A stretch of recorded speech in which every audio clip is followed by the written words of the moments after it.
সঠিক নিয়মটা জানেন না বিদায় কিন্তু আপনার ভিডিওগুলো ফর ইউতে যায় না, ভিউ আসে না, 1000 2000 ভিউ এসে থেমে থাকে, 100-200 ভিউ এসে থেমে থাকে।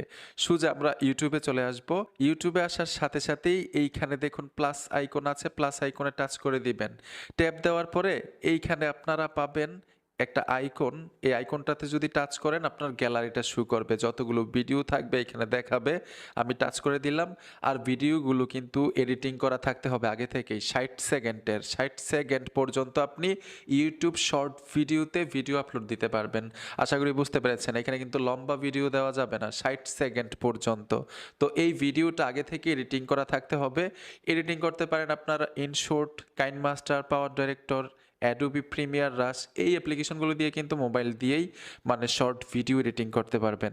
তো আমি অলরেডি এডিটিং করে রেখেছি, আপনাদেরকে সহজে দেখাচ্ছি সঠিক নিয়মে কিভাবে আপলোড করতে হয়।